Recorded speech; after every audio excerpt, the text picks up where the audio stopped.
Tenemos a un invitado con quien vamos a comentar los temas de actualidad, los temas de coyuntura política, como todos los jueves acostumbramos en el programa Diálogos por el Perú, que organiza el Centro Peruano de Capacitación y Mercado CEPCA.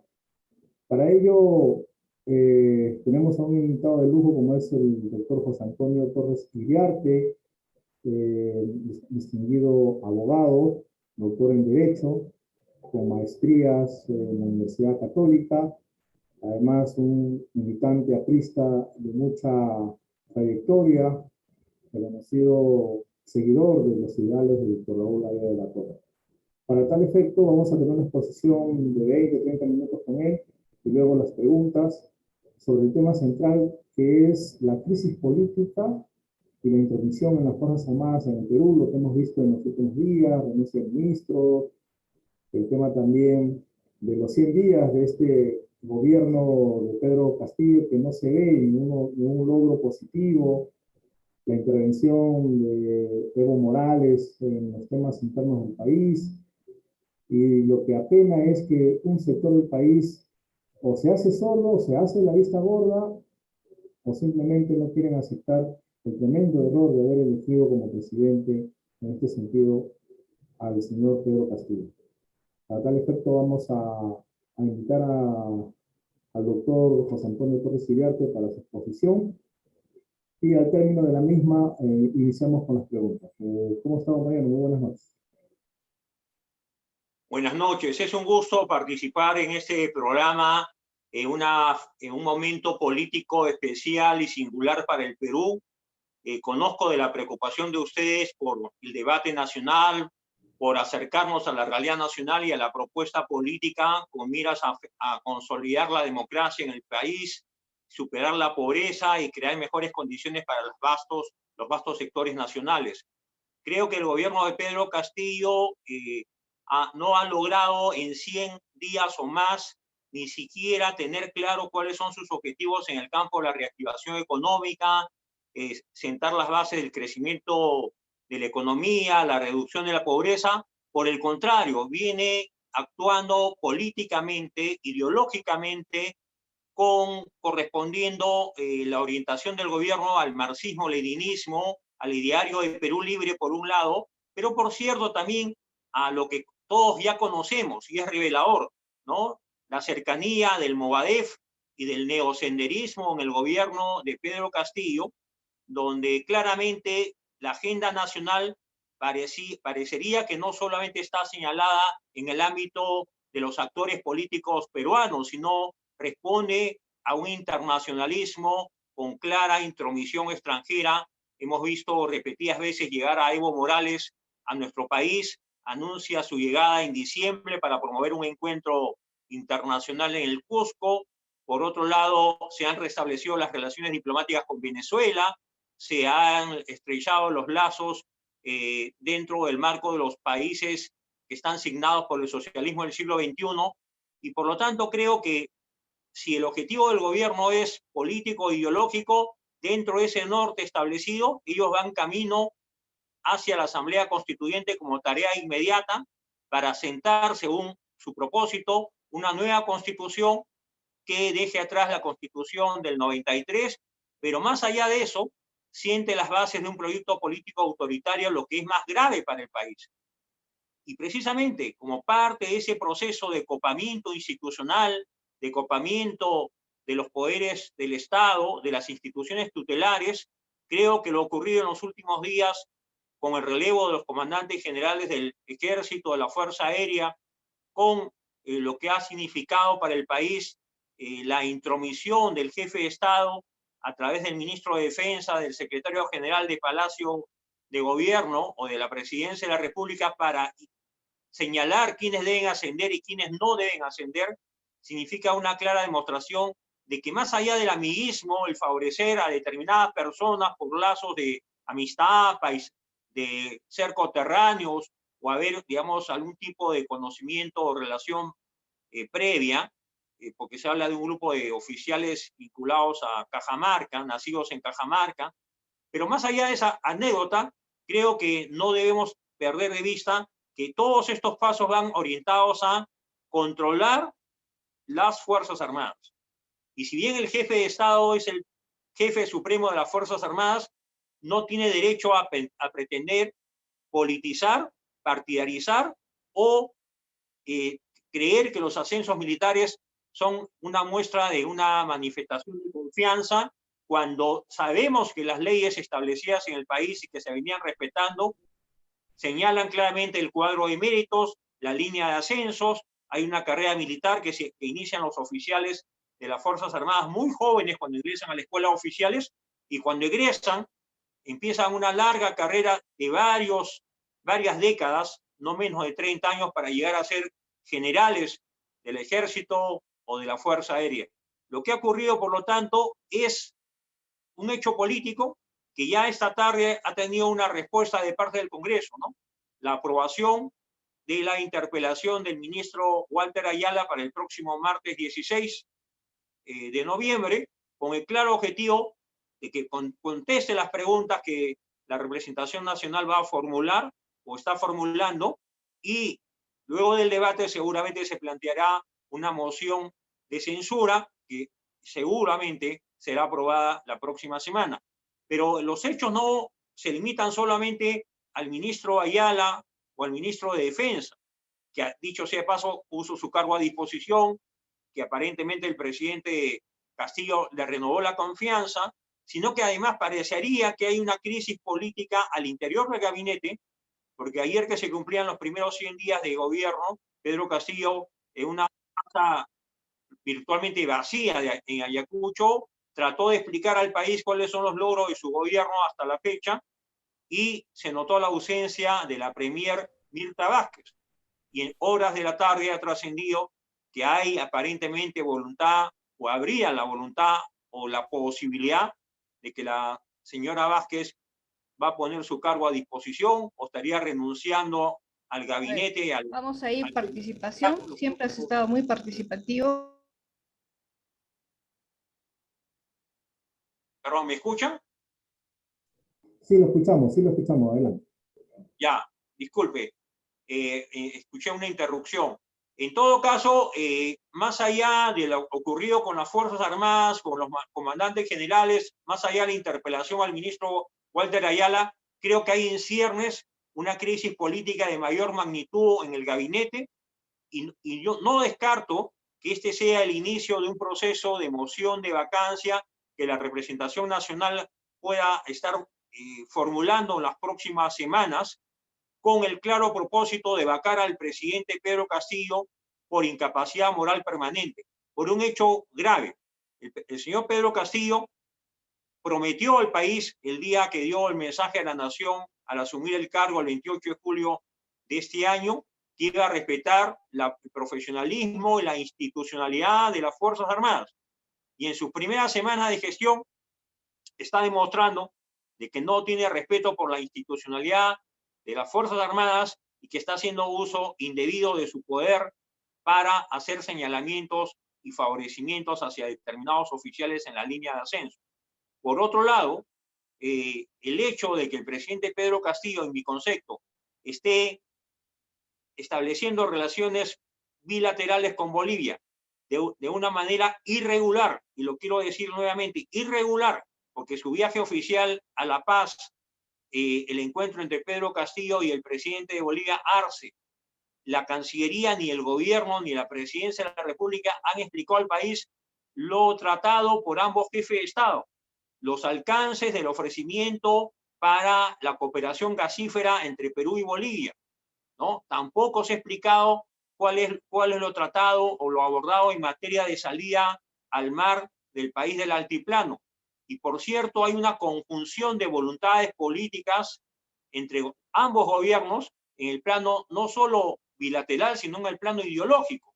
Y por eso que se permite de una manera inaceptable, y Cancillería tiene que responder, el canciller Maurto debería responder al país, por qué se permite la injerencia permanente, habitual, del líder cocalero, expresidente de Bolivia, Evo Morales, en la política interna nacional.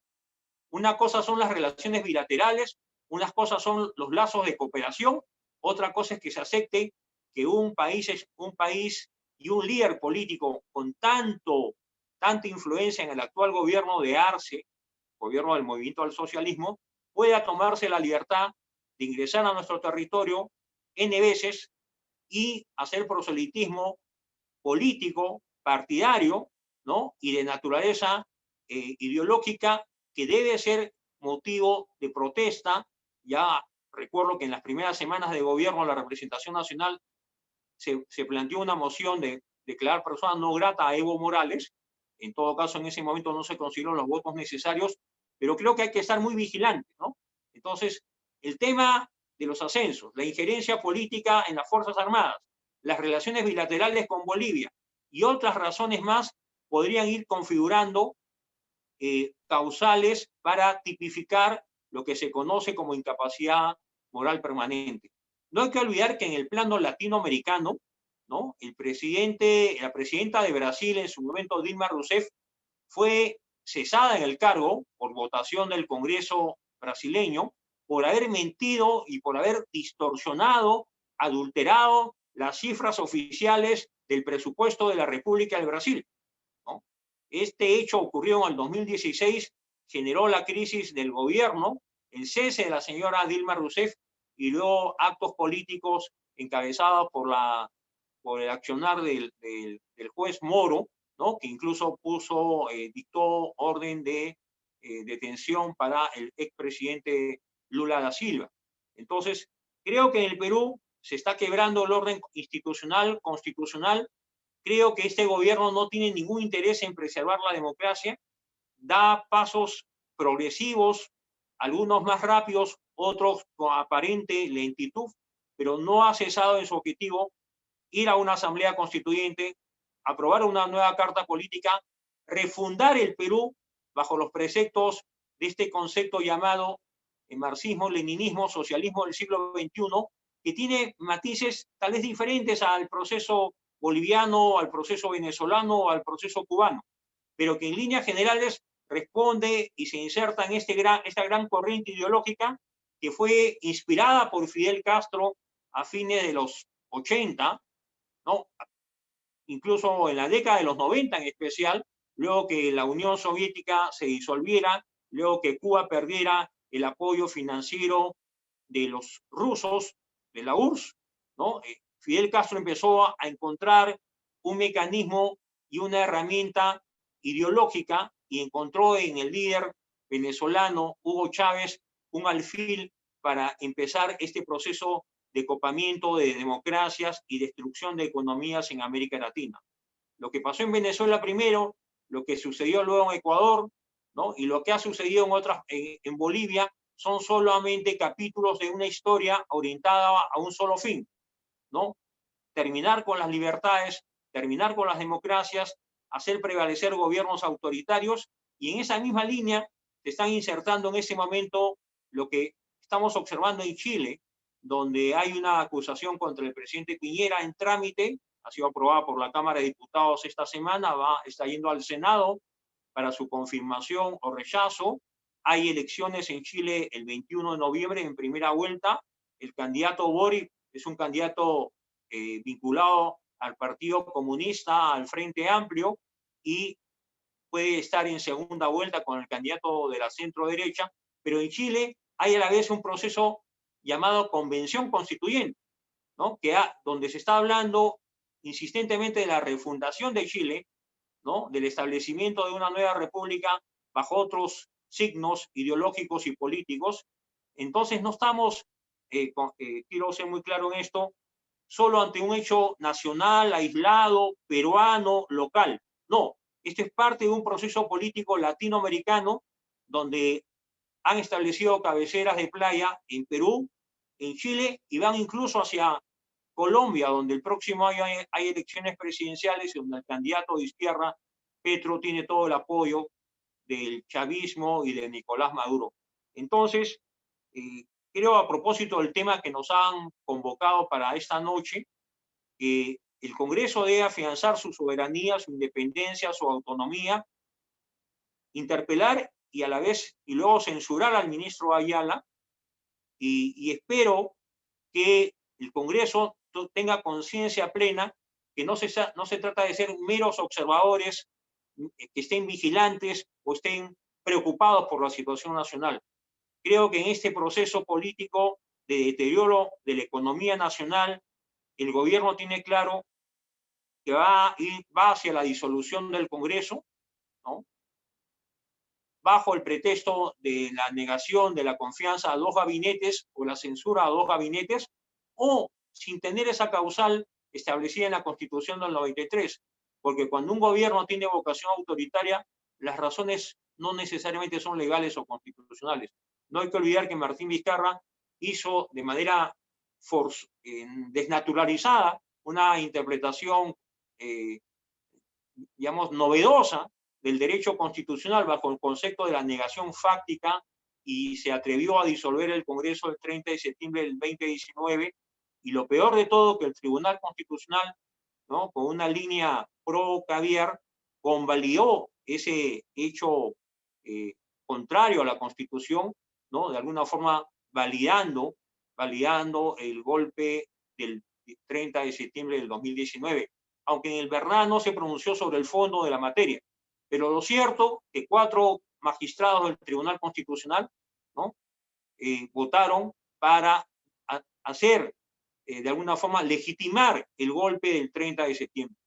Entonces, creo que los que estamos en la democracia, y Ayer Latorre siempre fue un demócrata que luchó por las libertades, por la vigencia de los derechos humanos, por la separación de poderes, creyó en la primacía del poder legislativo como primer poder del Estado, creyó mucho en el voto popular y la soberanía popular y luchó toda su vida contra todo tipo de dictaduras, ¿no?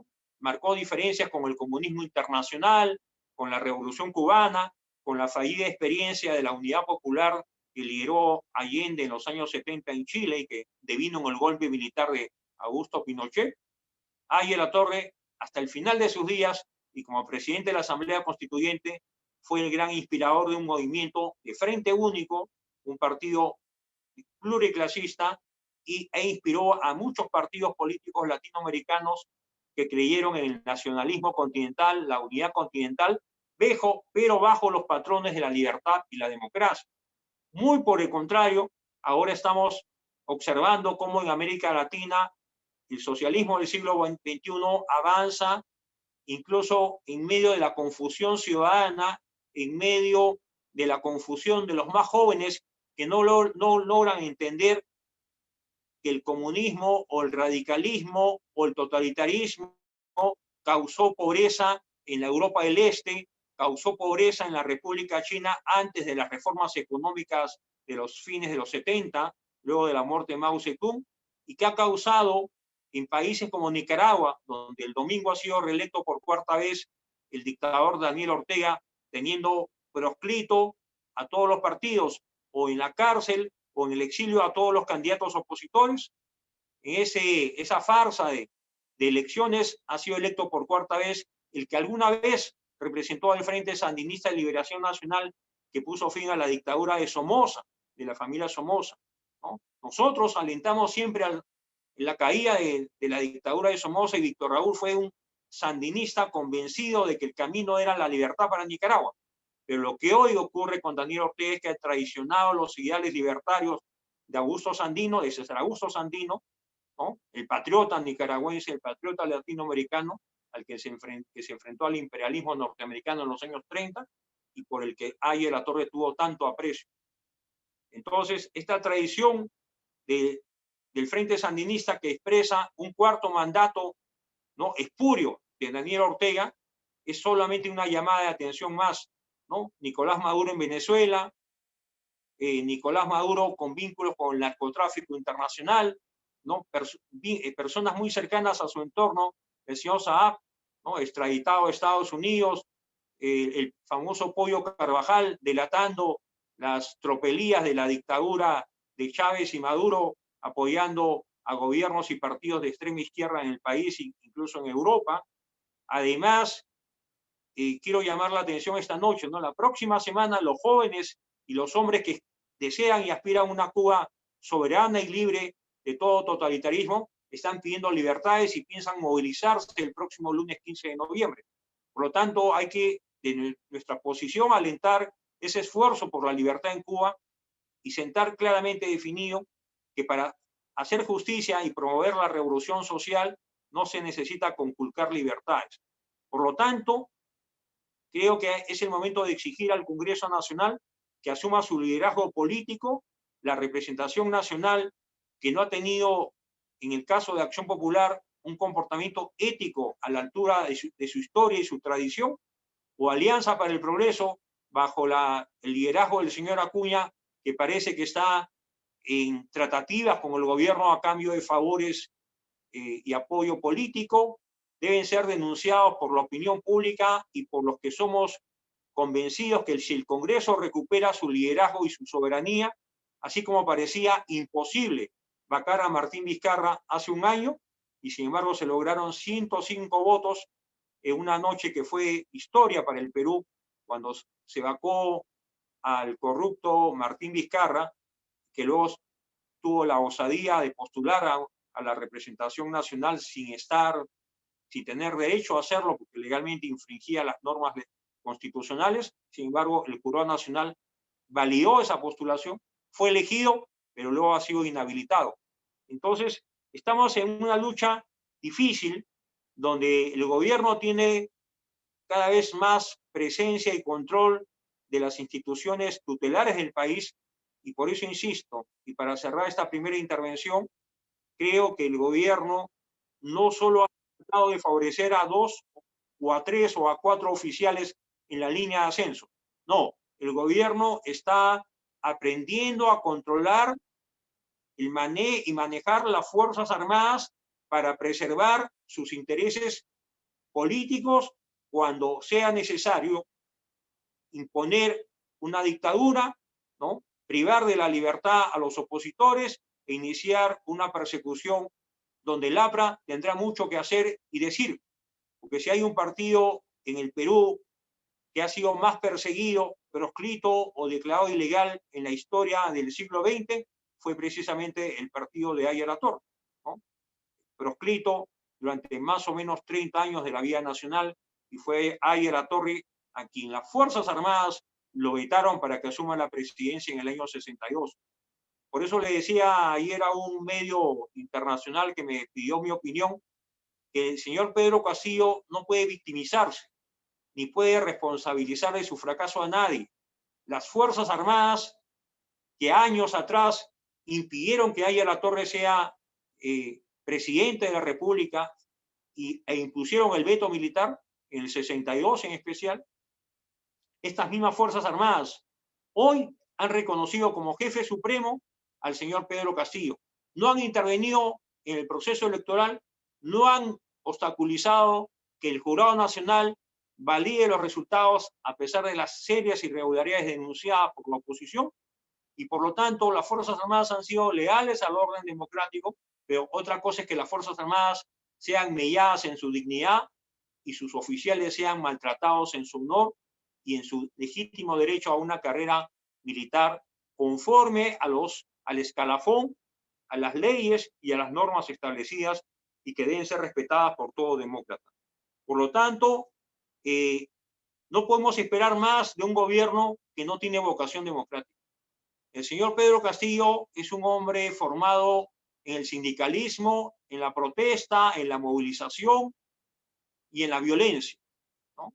Por eso que el gobierno es permisivo con actos de violencia y sabotaje ocurridos al sur de Ayacucho, en la zona de Antamina, en Ancash, o al norte del Perú, en la zona agroexportadora.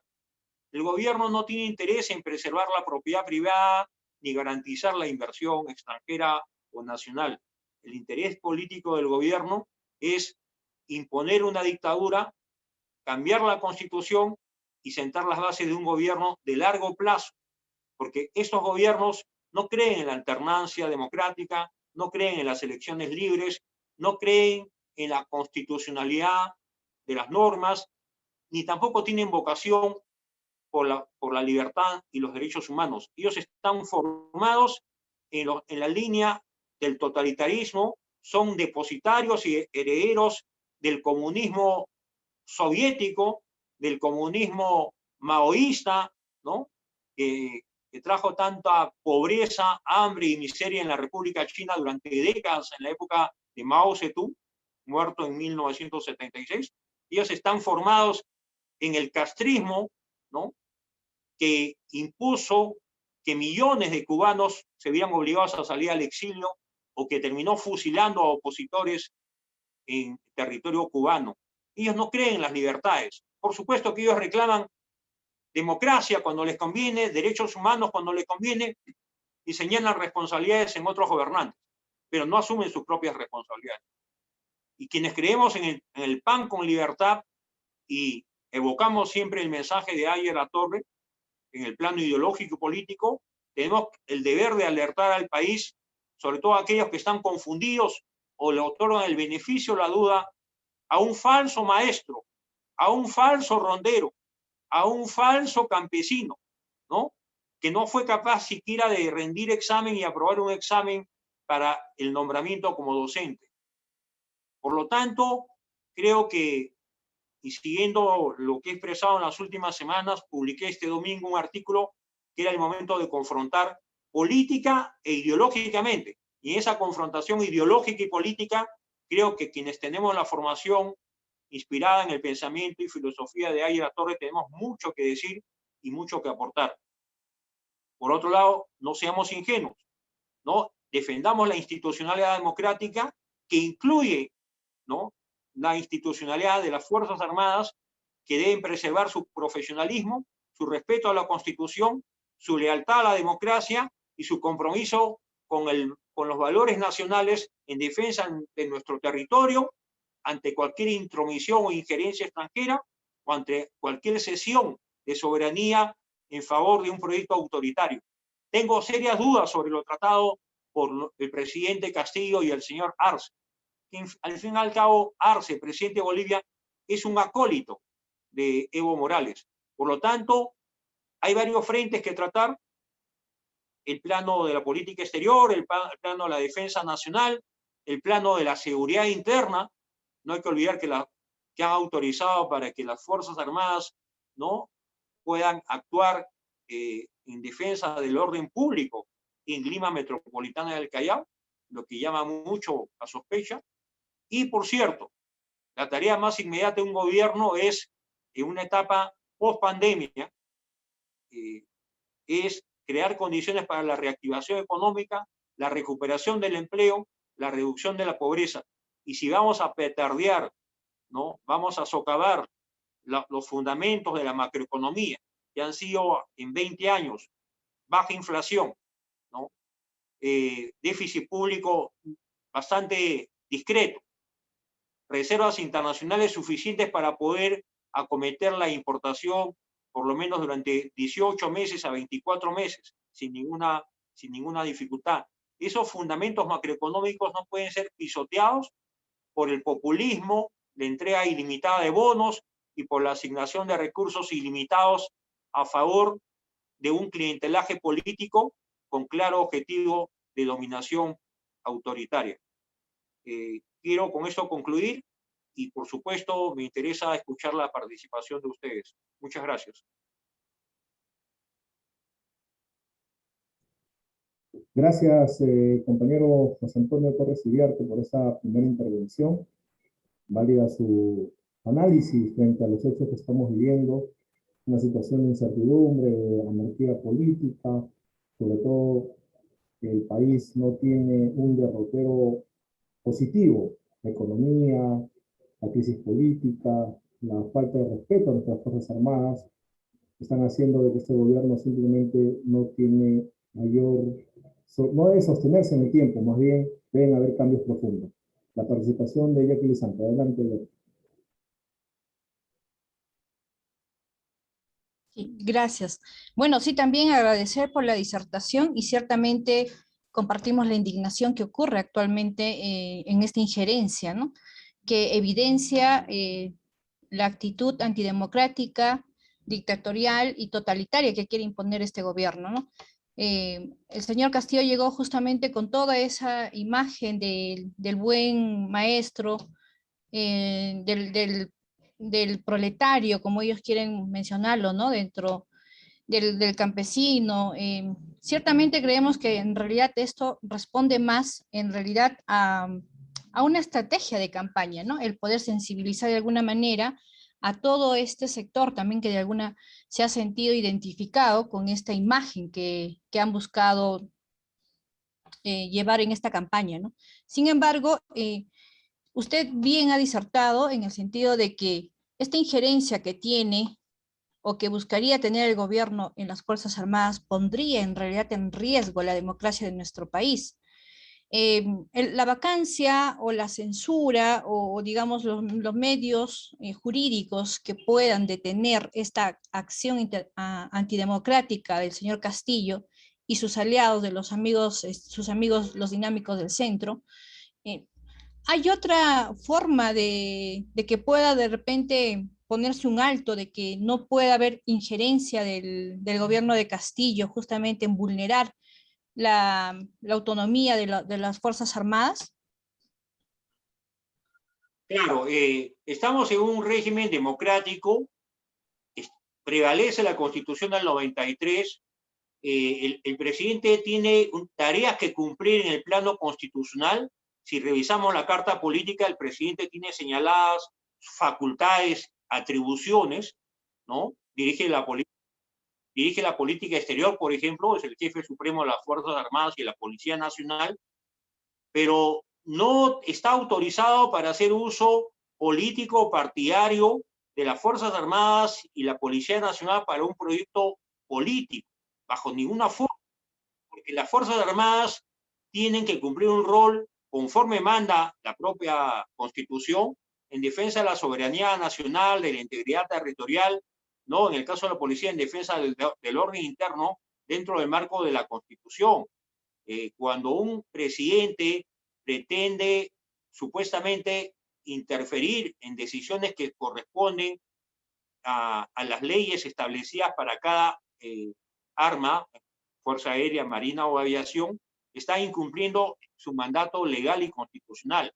Y peor todavía, no, alguien podría decir, pero así eso han hecho siempre todos los gobiernos, favorecer a determinadas personas. Pero no, en este caso hay un objetivo político. El gobierno está seguro que las Fuerzas Armadas tienen que cumplir un papel de acompañamiento en la instalación o instauración de un proyecto político de largo plazo. En Venezuela, por ejemplo, la Venezuela que durante 40 años luego la dictadura de Pérez Jiménez logró que dos grandes partidos, Acción Democrática y el COPEI, se alternen en el gobierno, ¿no? La Venezuela del 58 al año 98.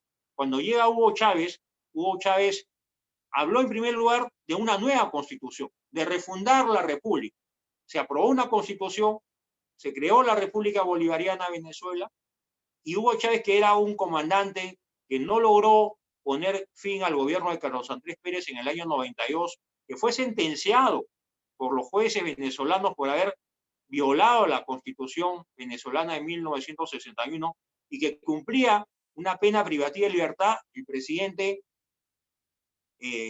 presidente democristiano, ¿no? Rafael Caldera, cometió el error grave en mi concepto, de haberlo amnistiado. Entonces Hugo Chávez sale en libertad e inicia una carrera política. Él tenía que haber cumplido 20 años de pena privativa de libertad y tal vez la suerte de Venezuela hubiera sido otra. El señor Rafael Caldera, ya en la etapa senil de su vida, era un hombre mayor de 80 años, comete la barbaridad de darle libertad a Hugo Chávez. Hugo Chávez se presenta como un demócrata, como un hombre respetuoso de las clases medias, de inversión nacional venezolana, inversión extranjera, un trato respetuoso con los Estados Unidos y con los países europeos, llamaba dictadura a la dictadura de La Habana, ¿no? Y luego en el gobierno se transformó, ¿no? Y dio pasos progresivos. Primero una asamblea constituyente, una nueva constitución, y luego poco a poco fue copando las instituciones armadas. Tal es así que en el 2002, cuando hay una revuelta popular y renuncia Hugo Chávez a la presidencia, deja el gobierno durante 3 días, se instala un gobierno de transición, Hugo Chávez, con el apoyo de los militares leales, vuelve al gobierno. ¿no? Vuelve al gobierno, retoma el poder. Entonces, a eso va el presidente Pedro Castillo, controlar las Fuerzas Armadas, tener leales en la Marina, en el Ejército y en la aviación. Él está convencido que en base a la lealtad y el juramento hacia él y hacia su propuesta política, nadie lo va a sacar del gobierno. Y si algo pasara, lo van a reponer. Para eso tiene el ejemplo de Hugo Chávez en el 2002.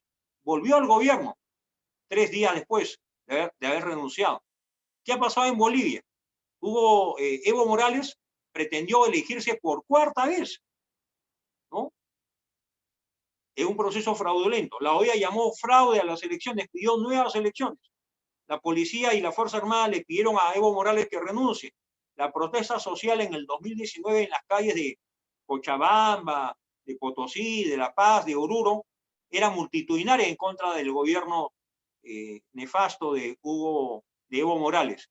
Evo Morales abandona Bolivia, se va al exilio, López Obrador le ofrece asilo a él y al vicepresidente García Helera, ¿no? Goza de exilio en México, viene la pandemia, hay un gobierno de transición, se convocan nuevas elecciones y recuperan el poder. Ya no postula Hugo Chávez, sino postula su persona de confianza, el economista que había sido ministro de Hacienda en su gobierno, Luis Arce Catacora. Entonces, estos marxistas-leninistas, estos líderes del socialismo del siglo XXI, trabajan dando pasos seguros.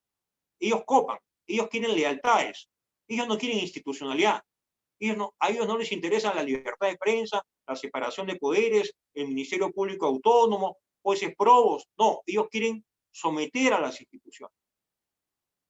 Y a eso apunta este propósito, que aparentemente es un favorecimiento a conocidos de la familia, amigos, a coterráneos, a cajamarquinos, a quienes quiere él ayudar en su ascenso. No, no nos engañemos. Esto va, y pongo el ejemplo de Hugo Chávez, Evo Morales, a eso apunta, ¿no? Por lo tanto, nuestro deber es defender la institucionalidad, la independencia, la autonomía de los institutos armados. No hay que olvidar que los militares en actividad ahora tienen derecho de votar. Desde el 2004 se hizo una reforma constitucional y tienen derecho de votar, ¿no? En las elecciones, estando en actividad. Antes votaban si es que habían pasado al retiro. No, ahora pueden votar estando en actividad. Entonces, ellos son ciudadanos, con la única restricción de que no pueden ser elegidos mientras que estén en actividad. Y su tarea y su deber es preservar el orden, preservar la soberanía y la integridad y no estar sometido a ningún gobierno de turno. El presidente Alan García, en su primer gobierno, creó el Ministerio de Defensa, ¿no? Que asumió las tareas que antes tenía el Ministerio en manos del Ejército, el Ministerio de Marina, el Ministerio de Aviación. Se creó un solo ministerio y profesionalizó las Fuerzas Armadas. Las respetó tanto en su primer gobierno como en su segundo gobierno. Nunca hubo manoseo, maltrato, humillación alguna a ningún oficial de las Fuerzas Armadas. Y prueba de ello es que el presidente García inició y terminó su primer gobierno, inició y terminó su segundo gobierno. Cosa que no pasó con Fernando Belaúnde, que hubo un golpe de Estado del año 68 de Juan Velasco Alvarado. No terminó su primer gobierno. Cosa que no pasó con Manuel Prado Ugarteche, que no terminó su segundo gobierno. Hubo golpe de Estado en el año 62. Entonces, nosotros tenemos que respetar el orden establecido, la institucionalidad de las Fuerzas Armadas, porque si mañana las Fuerzas Armadas están al servicio de Pedro Castillo, de Perú Libre y de este proyecto autoritario, será grave para el país porque pondrá en riesgo el futuro de la democracia y las libertades en el Perú. Como repito, ya no hay veto a ningún político. Las Fuerzas Armadas han respetado los resultados electorales. Les guste o no les guste, han respetado lo que decidió el Jurado Nacional de Elecciones. No han opinado políticamente. Por lo tanto, deben mantenerse en esa línea de autonomía, soberanía e independencia. Y la tarea nuestra es advertir que el propósito de Pedro Castillo es copar, influenciar y someter a las Fuerzas Armadas a este proyecto político de largo plazo. Ciertamente, para poder conservar nuestro sistema democrático que nos costó también hace 20 años atrás, muchas vidas también, la movilización de muchos grupos civiles, ¿no? Y también grupos políticos, entendemos de que lo que ocurre ahora en este contexto, y seguramente ese 50 y un poco más que condujo justamente a Castillo, ahora al sillón presidencial, ¿no? Entendiendo de que hay de por medio también un voto anti-Keiko, todavía encontramos cierto sector de la población que señala de que esto es todo una, digamos, es una campaña complotada en contra de Castillo de no dejarlo gobernar, ¿no? E inclusive encontramos al ciudadano de AP que señala que esto es todo una situación armada y que no creen que haya una injerencia.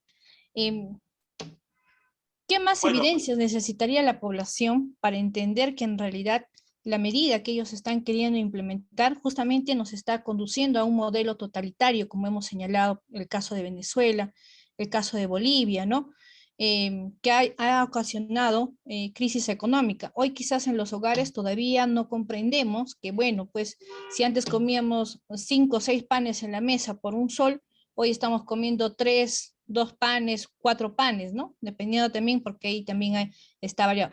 Entonces, tal vez no siente todavía la población, digamos, de manera muy crítica, dura, para poder entender que el modelo que está queriendo instalar este gobierno en realidad nos va a llevar a una crisis económica, social, porque estamos viendo ya las manifestaciones también en diferentes lugares del interior del país. Y ahora esta injerencia en las Fuerzas Armadas, como bien lo señalaba, que busca tomar el control y tener el respaldo aparentemente de un grupo que pues tranquilamente podría salir y apretar en este caso todas estas movilizaciones sociales que se pueden presentar, ¿no? ¿Qué acciones en realidad debería tomar la sociedad, ¿no? Cierto que de repente las protestas no se están haciendo sentir, sin embargo, repito una vez más, tenemos un sector de la población que cree que esto es algo ficticio, es algo inventado por un grupo de poder que perdió las elecciones y no cree que se vaya a instalar un modelo totalitario. claro. Bueno, en realidad la ingenuidad es manifiesta. Creo que los medios de comunicación tienen una tarea inmensa por cumplir. No hay que olvidar que el Perú creyó y aprobó ampliamente al gobierno de Martín Vizcarra a pesar de las muertes, a pesar de la desolación, a pesar de la larga cuarentena, la quiebra de micro y pequeñas empresas, ¿no?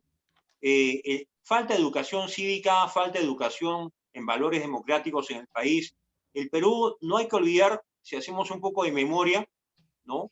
El Perú alimentó el antiaprismo en el pasado en base a la mentira, a la patraña, ¿no? El ostracismo contra el APRA fue justificado por un sector del país. Y el APRA, que está próxima a cumplir 100 años, puede dar testimonio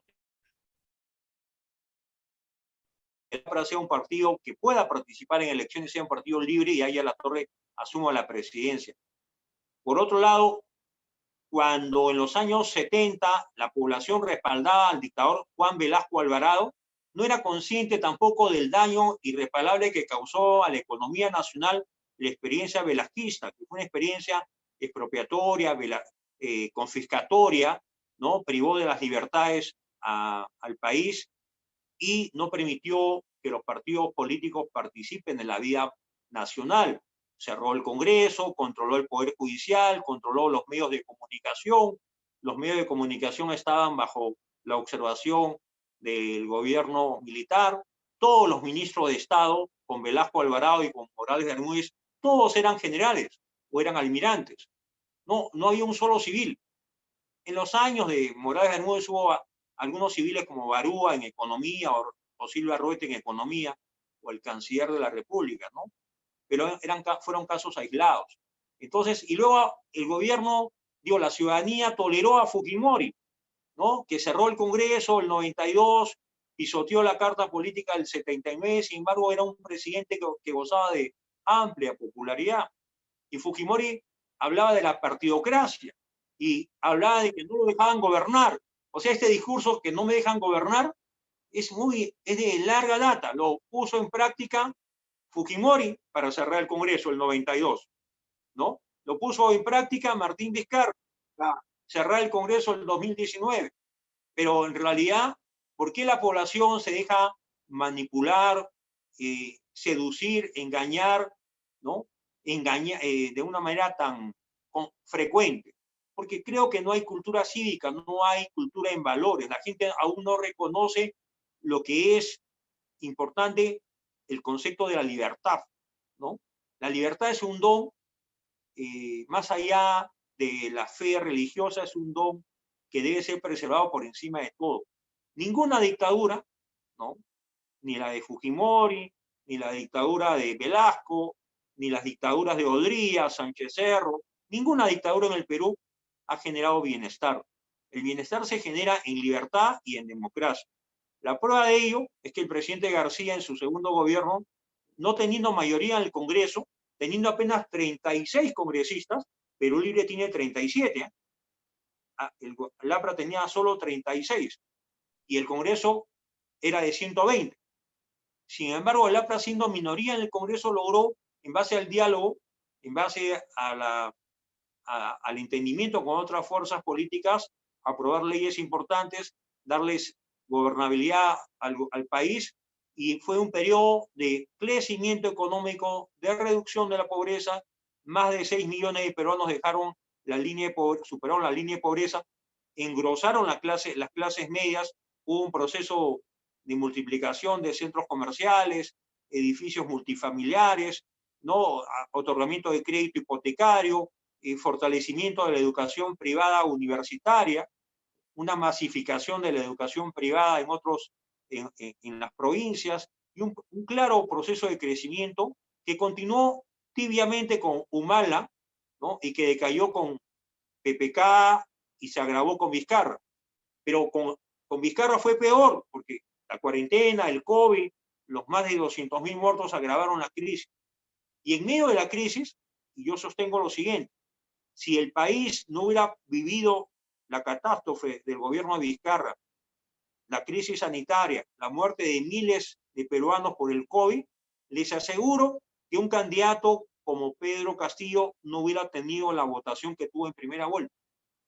Él pudo encarnar el voto de protesta, el voto de esperanza de los sectores de las provincias, ¿no? Del Perú serrano, de los sectores populares, porque supo utilizar, ¿no? El concepto de campesino, rondero, maestro, promesas falsas, no más pobres en un país rico, y eso fue calando, y a pesar que logró solo el 18% del voto nacional en primera vuelta, le fue suficiente para llegar a segunda vuelta, y exacerbando el antifujimorismo desde las posiciones comunistas y caviares, se logró que el antivoto no hiciera posible que fuera elegida seguramente Keiko Fujimori. Y no hay que olvidar que el APRA no se le permitió postular, ¿no? El Jurado Nacional impidió que las listas parlamentarias del APRA puedan inscribirse de manera supletoria cuando en un primer momento no lograron inscribirse dentro del plazo establecido. Entonces, había un fraude muy bien diseñado. Vizcarra, Sagasti, no olvidemos que Merino, el presidente Merino, estuvo solo 5 días en el gobierno. Y la protesta en las calles, alimentada por los medios de comunicación que transmitían en directo todo el proceso de la Plaza San Martín, La Colmena, Parque Universitario, Abancay, ¿no? Hasta que lograron su objetivo, que hayan 2 fallecidos jóvenes y se le enrostrara al gobierno la muerte de 2 jóvenes y se pusiera punto final a un gobierno que tenía, en mi concepto, un magnífico gabinete que apenas había jurado al cargo 2 días antes. Entonces, por eso digo, hay que evitar el copamiento. Chávez recuperó el poder en el 2002. Evo Morales y el MAS han recuperado el poder el año pasado en elecciones no tan legítimas. Acá, Merino tomó el poder, pero lo tuvo solo 5 días. ¿Cómo lo recuperaron? Con el apoyo no de miles y miles de personas, sino con el apoyo mediático. Porque yo calculo que no había más de 10.000 personas en el mejor momento en las calles. No había más de 10.000 personas. Pero 10.000 personas bajo los reflectores del Canal 2, del 4, del 5, del NRPP, de todos los canales, ¿no? y con el apoyo cómplice de líderes empresariales, ¿no? Líderes empresariales de la banca privada, de Alicor, de grupos distintos como Gloria, apoyaron a los manifestantes. Salieron a apoyar a los manifestantes. Yo le pregunto a esos grupos privados, ¿no?, que hablan de la libertad empresarial, de la libertad económica, del derecho a la propiedad privada, ¿cuál es su posición frente a una dictadura en cierne como la de Pedro Castillo? ¿Qué han dicho hasta ahora? ¿Qué posición han tomado? ¿Pretenden convivir con la dictadura en ciernes, como hubo empresarios que hicieron plata con Juan Velasco Alvarado?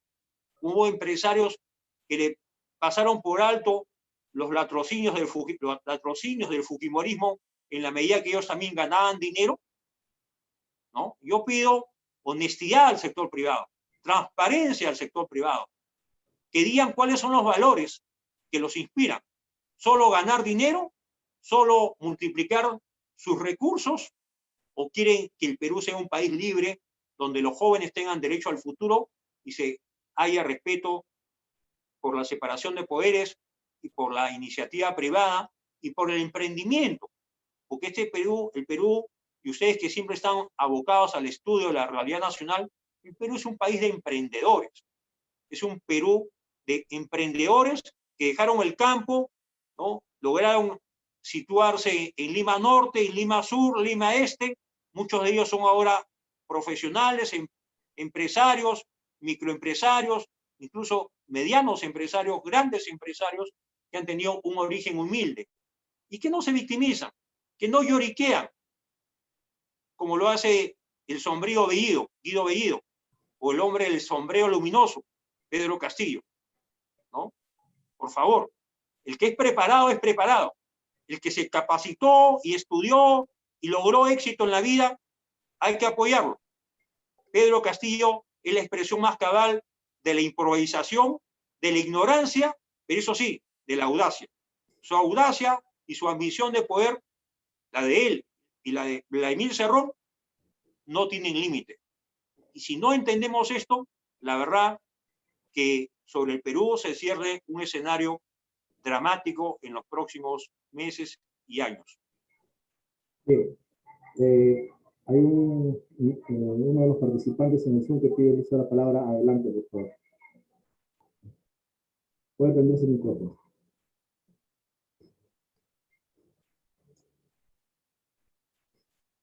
Buenas noches. Quiero felicitar al doctor Torres por su amplia y magnífica exposición. Y yo, sin embargo, tengo algunas preguntas para él. Son varias, quizás convenga que tome nota de ellas. En primer lugar, la tensión entre China y Taiwán, que pasa por uno de sus peores momentos en 40 años. Como ustedes saben, Taiwán perteneció en su momento a Inglaterra, al Reino Unido, y luego, bueno, fue liberado de alguna manera, y actualmente China, que desde el primer momento se estuvo disputando la pertenencia de Taiwán a su territorio, está pasando por uno de sus peores momentos entre los dos, bueno, el continente y la isla, ¿no? Esta situación ha provocado que 150 aviones de China vuelen sobre Taiwán, con el consiguiente peligro de un ataque o de una situación de tensión.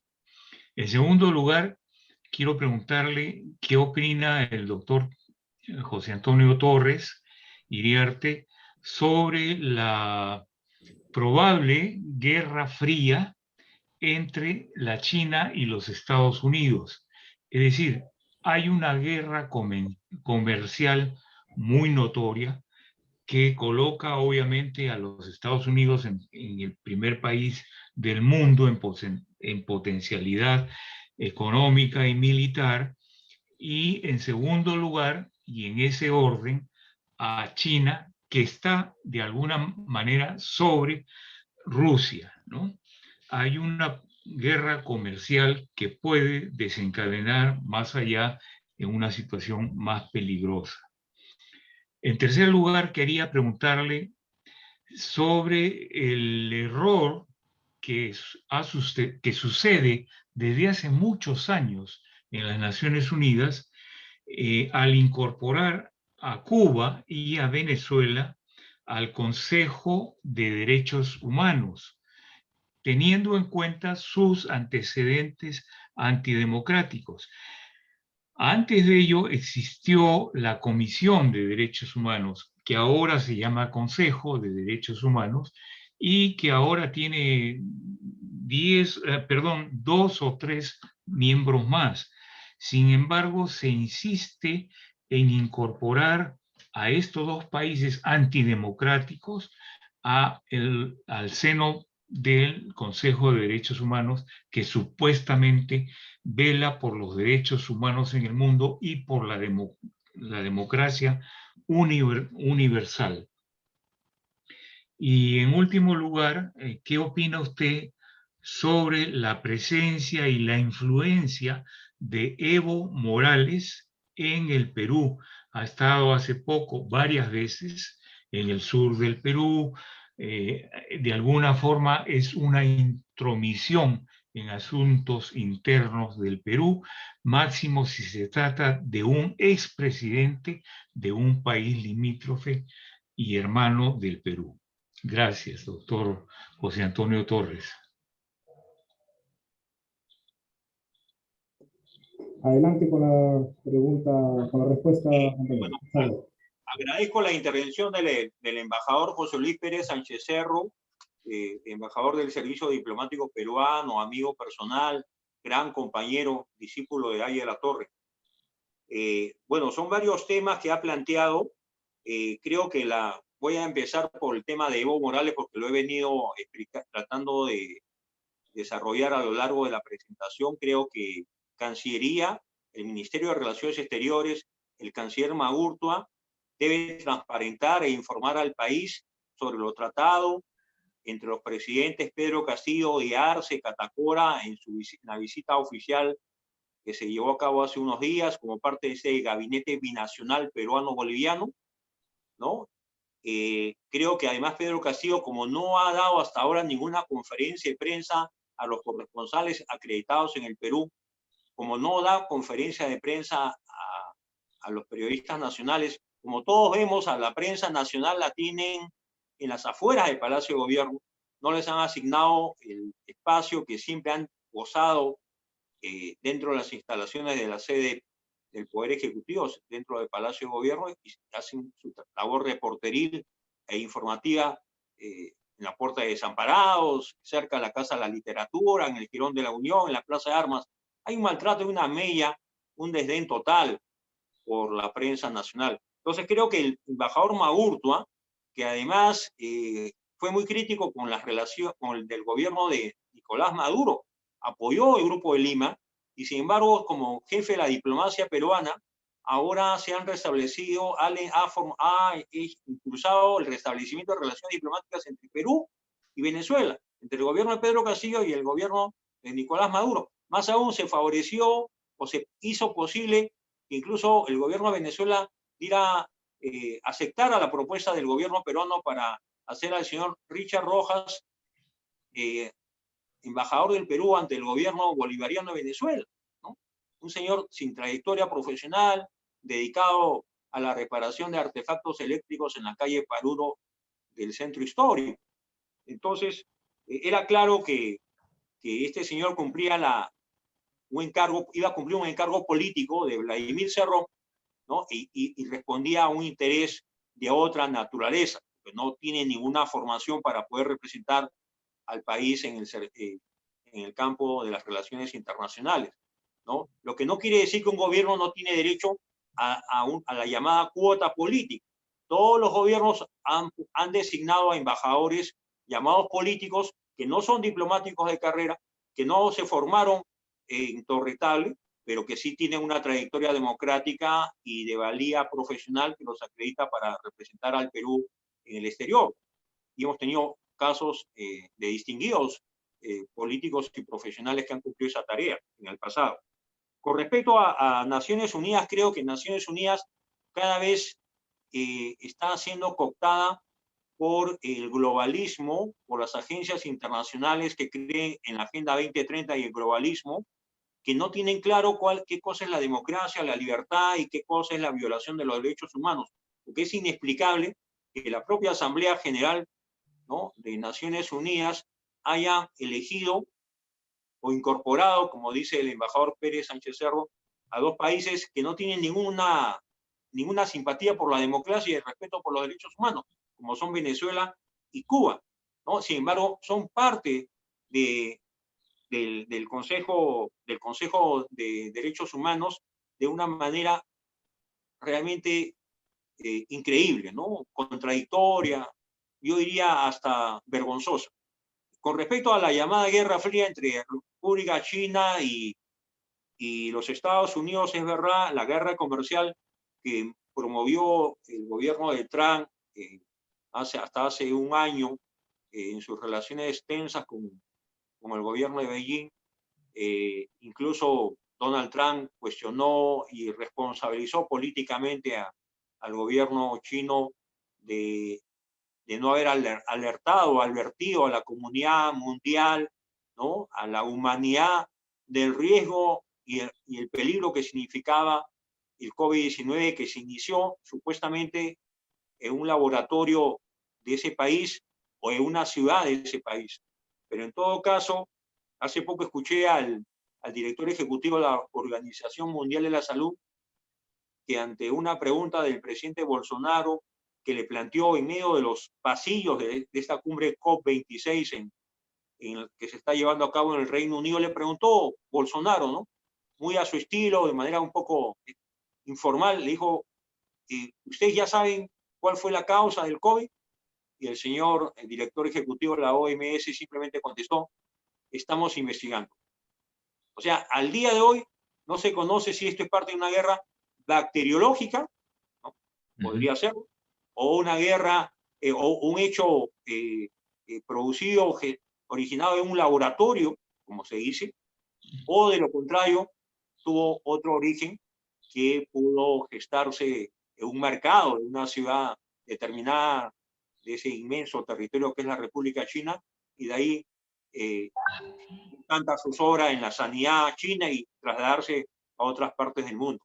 Entonces yo creo que el futuro de las relaciones internacionales entre China y Estados Unidos en los próximos 10 años, en especial, van a tener varias manifestaciones, ¿no? El tema Taiwán, el tema guerra comercial, el tema geopolítico, el dominio de los mares, la influencia militar en el Asia, y por cierto, los líderes políticos del Partido Comunista Chino, único partido en la República China, donde no hay democracia, no hay libertad, no hay sindicatos, no hay alternancia en el poder, creen y consideran que solo ellos tienen derecho a ejercer soberanía sobre Taiwán, y me temo que el gobierno de un Biden limitado, parco, discreto,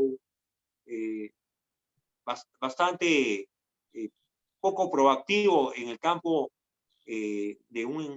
digamos, poner las cosas en claro en relación a la hegemonía china respecto a Taiwán, creo que Biden va a declinar, y si mañana tomaran militarmente las fuerzas militares de la República China el territorio taiwanés, creo que Estados Unidos, me parece, no tomaría las acciones que corresponden a un aliado político y militar que ha hecho posible que Taiwán siga siendo un país libre y democrático a pesar de la injerencia, la cercanía, ¿no?, que ejerce, cercanía y presión que siempre ha ejercido el gobierno comunista de la República China. No hay que olvidar también el caso de Hong Kong, ¿no?, que fue territorio británico, ejerce ahora soberanía plena el gobierno chino, pero claro, Reino Unido llegó a un acuerdo con el gobierno de la República China en el año 97 para darle un estatus especial a Hong Kong, y todos vemos por las información que llega de Hong Kong que hay una lucha permanente de los jóvenes por que se respete la autonomía plena del pueblo hongkonés y de las actividades hongkonesas no sean violentadas por la injerencia comunista del Partido Comunista que ejerce poder político sobre ese territorio. Luego, con respecto a la llamada Guerra Fría, bueno, la Guerra Fría convencional terminó en el 89, todos pensaban que ya iba a haber una hegemonía norteamericana, pero ahora estamos viviendo un escenario donde surgen otras potencias. La República China pretende competir en el plano económico y militar con los Estados Unidos. Rusia aspira a reverdecer su influencia en Europa del Este y ahora está ejerciendo una presión importante en el plano energético, ¿no? Sobre todo Europa, ¿no? Y en los últimos días se habla mucho de la presión migratoria que hay sobre el territorio polaco por parte de bielorrusos, ¿no? Bajo el apoyo de su gobierno, un gobierno totalitario, pro-ruso, y el propio Vladimir Putin, que no ve con simpatía esa presión migratoria sobre el territorio polaco, que todos debemos saber que Polonia es parte de la Unión Europea. Por lo tanto, el ajedrez internacional tiene signos diversos y por eso quiero agregar lo siguiente.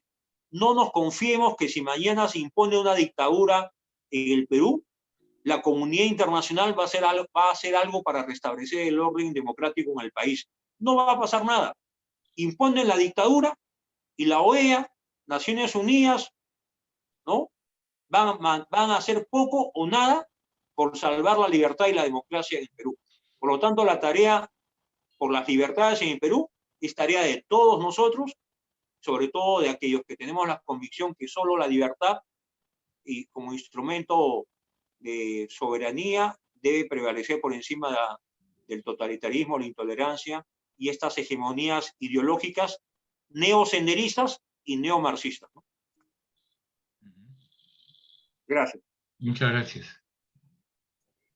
Bien, muchas gracias, embajador José Luis Pérez Sánchez Cerro, por sus preguntas. Bien, compañero, ya en los minutos finales, yo quisiera preguntar en cuanto a la falta de repente de reflejos de parte de la Cancillería o en cuanto al gobierno de retirar, ¿por qué no?, a nuestro embajador del Perú en Nicaragua ante lo escandaloso que se ha dado de esta elección cuestionada de Daniel Ortega, como una forma también de protesta, pero sabemos que no lo van a hacer, pues, porque de otra manera, pues, Pedro Castillo está comulgando con estas ideas que hay en Venezuela, que hay en Bolivia, que hay en Nicaragua.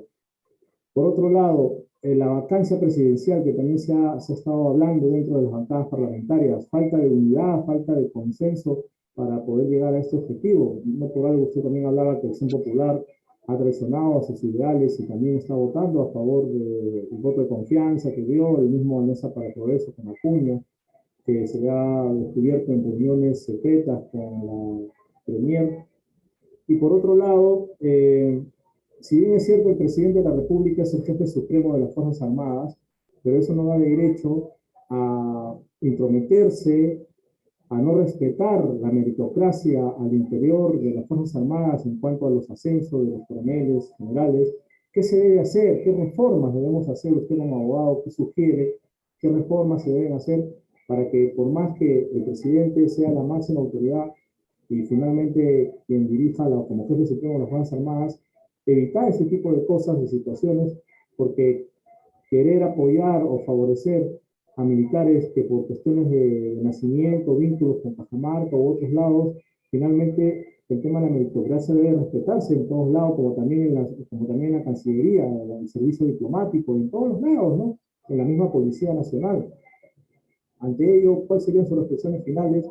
La falta de unidad política entre las bancadas parlamentarias, el tema internacional de retirar a nuestro embajador del Perú en Nicaragua, y qué reformas hacer frente al tema castrense de evitar la injerencia del poder político en los ascensos que deben hacerse al interior de las Fuerzas Armadas? Bueno, creo que la tarea por la democracia y la libertad es una tarea de todos. Yo deploro que el Ministerio Público no esté a la altura de las circunstancias. Creo que la señora Zoraida Ábalos se ha convertido en una operadora política, y lo digo sin temor a equivocarme, que sigue un poco la línea penosa que siguió en su momento Blancanelia Colán, ¿no? Alguna vez escribí de que la señora Zoraida Ábalos iba a tener el final de Blancanelia Colán, que fue luego privada de su libertad por haber cometido graves ilícitos en los años 90.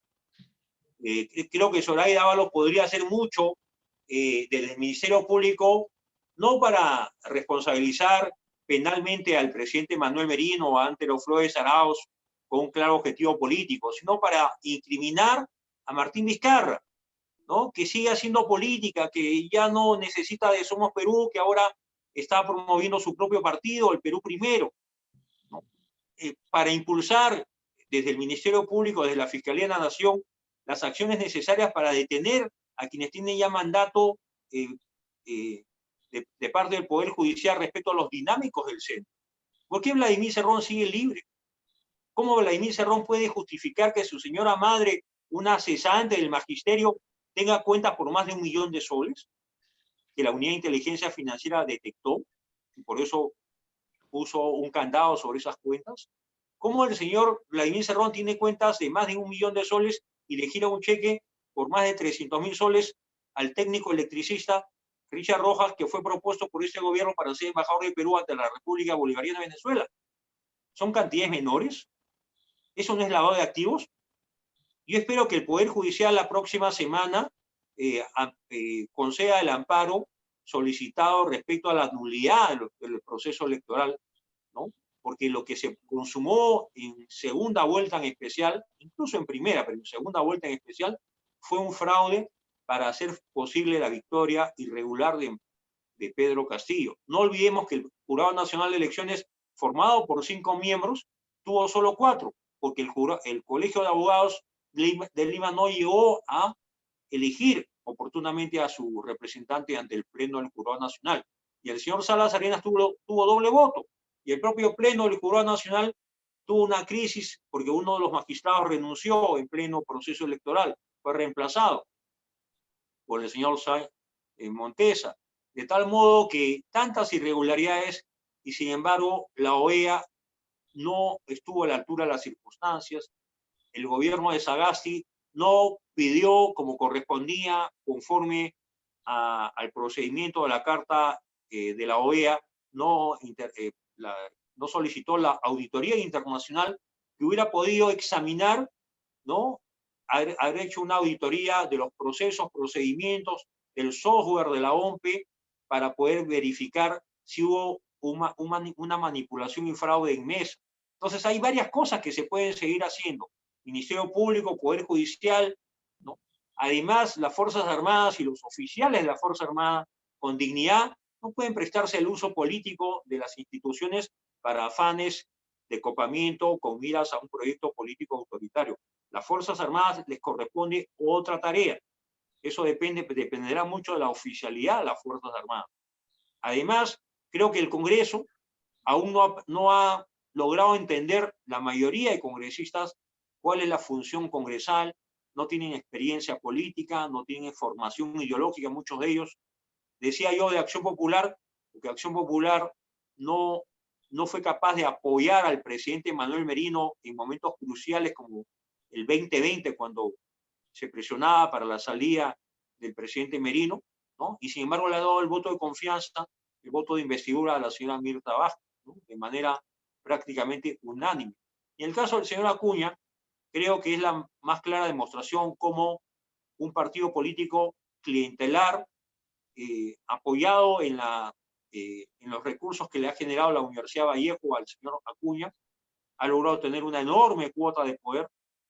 Tiene alcaldes, tiene gobernadores, tiene representación parlamentaria, ha tenido ministros en el gobierno de Vizcarra, ha estado en la mesa directiva del Congreso, ¿no? Y tiene una especie de teflón, porque más allá de ser una figura que es propicia para los memes, para la burla, señor Acuña no es un líder político, no da la talla intelectual, no da la talla moral, ¿no? Y está seguramente dispuesto a defender su compromiso político con este gobierno sin importarle el destino nacional.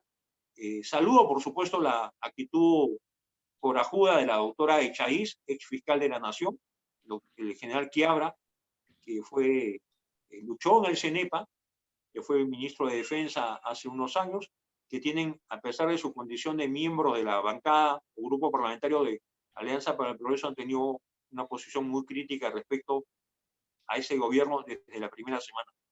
Entonces hay varias tareas.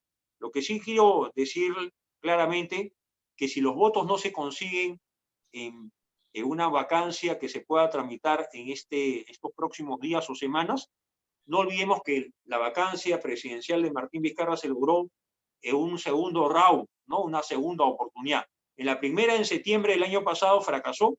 En la segunda fecha, en noviembre, logró una votación sorprendente, 105 votos. Igual pasó con Pedro Pablo Kuczynski, ¿no?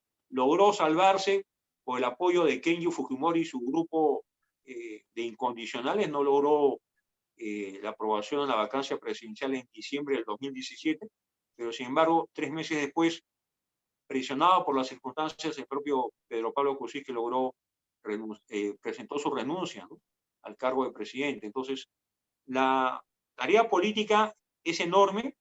Legalmente creo que el Congreso ha hecho bien en hacer el desarrollo constitucional del segundo párrafo del artículo 132 y el 133 respecto a la cuestión de confianza.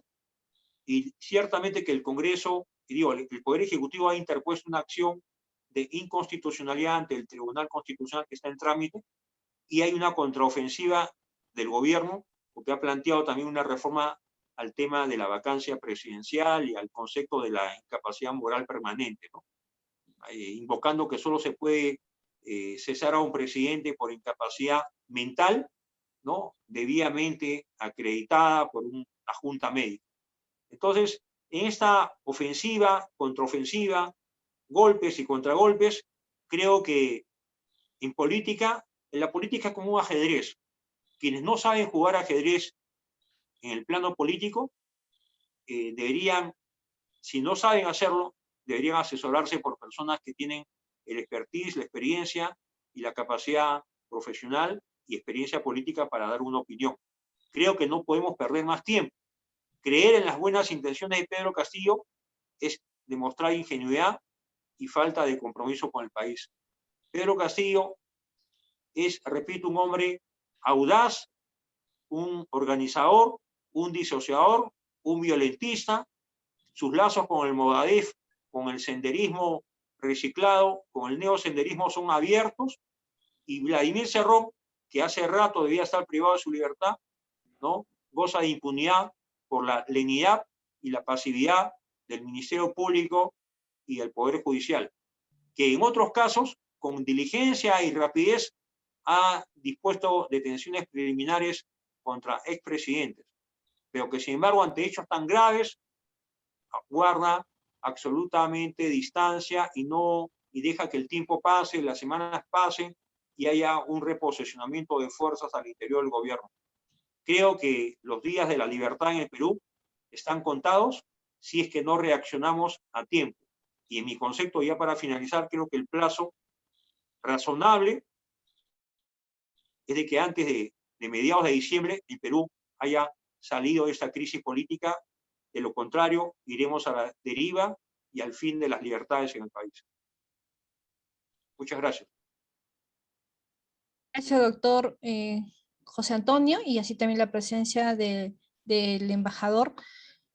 Bueno, y agradecer también a todos los que nos han podido seguir el día de hoy por Diálogos por el Perú. Ciertamente el escenario que hoy nos toca vivir es también responsabilidad justamente de ese 17%, que inicialmente inclusive en la región de Junín representa un 14%, ¿no? Pero en esta responsabilidad ciudadana, en esta responsabilidad democrática que es de todos, de conservar justamente nuestro sistema, debemos estar muy alertas frente a lo que viene ocurriendo y la forma del accionar del gobierno de Castillo, ¿no? Estas pinceladas que busca de alguna manera probar si puede funcionar o no, por ejemplo, en esta injerencia, pero lo bueno es que tenemos acá fuerzas democráticas que están muy alertas ante cualquier circunstancia que pueda presentarse, ¿no? De riesgo en nuestro país.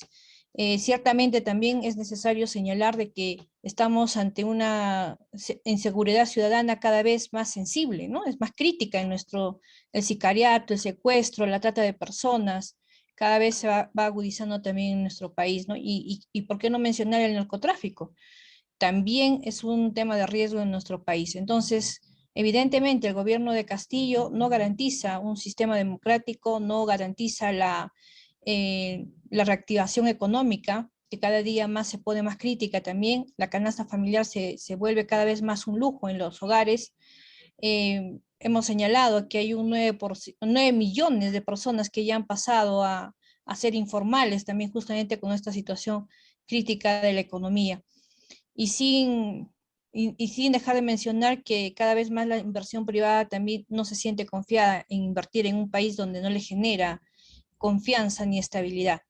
Gracias, doctor José Antonio. Esperamos contar con su presencia en una siguiente oportunidad y así también estemos alertas frente a lo que viene ocurriendo con el gobierno de Castillo y este modelo totalitario que quiere instalar en nuestro país. Bien, muchas gracias por la oportunidad. Gracias, compañero. Gracias. Un abrazo.